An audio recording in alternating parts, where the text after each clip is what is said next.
Caden was helping me there. He's leaving me now though. If you want to see this, he's the famous all-pro football player.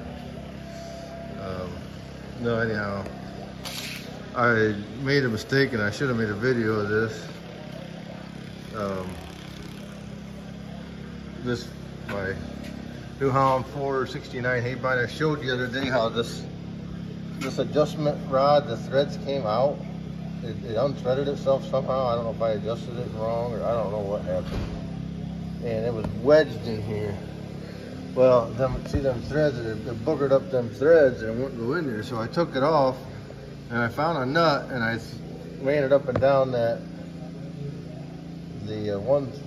thread with the fork on it. I got that freed up, but I couldn't get it to go all the way in that piece of pipe that's like threaded.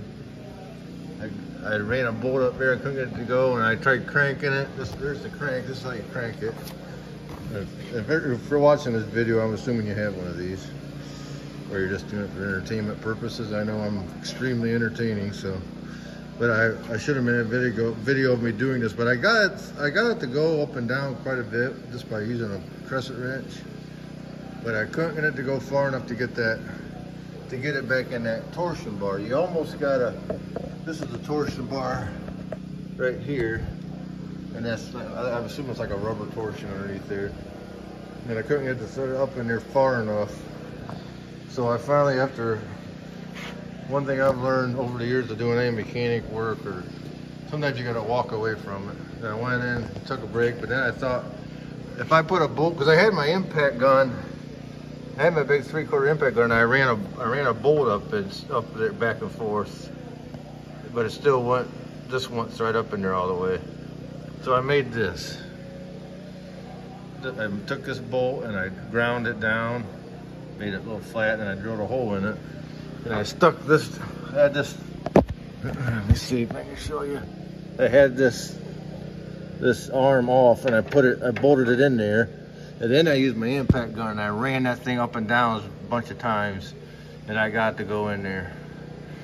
And I was gonna buy a tap, but there wasn't any, nobody had any in town. I was gonna order one. I said, I'm just gonna try this. And it worked, it's in there, but that's my success story of the day. Yesterday, but I got this done, so I'm gonna get it out of here and put it in the barn. I'm gonna need it to mow hay here in probably another week or so. I'm gonna mow that hay again. It's getting pretty big. But I don't know how I still don't know how that unthreaded, but that's how I got it out. I was gonna try to take this all apart. And I don't know how it comes apart. I mean, you can't get your hand up in there. I guess if you took all this cover off and everything, maybe get in there, but I didn't really want to do that. I'm not I'm not big in the hay business. I just do it for fun, so it is kind of fun making a little bit of hay. But that's my success story. If anybody has one of these and never had that happen, I don't understand how it happened. But I greased her up good, and I'm gonna put it away now. But yesterday I went and looked at that tractor again, and it's got some issues. And they just called me a little while ago, but I wasn't by my phone, left a message. He wants to do the deal. Well, he did throw in I did negotiate some new tires for the front of it, and navigation. We don't have the navigation stuff in it. And he said he would he'd find one and put it in there and get it done. I mean, not that I need it, because I'm probably just gonna work around with it, but it'd be nice, you know, I'm just trying to work the deal.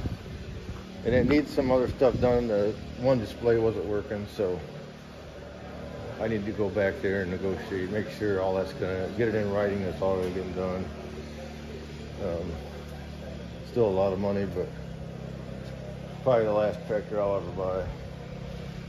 So anyhow, I want to conclude this video. Anybody has one of these hay bines, that's how you do that. So hey, thanks for watching. See you next time.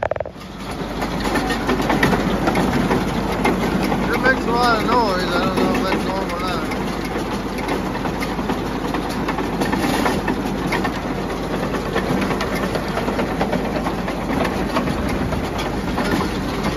crop to it, it's a little quieter.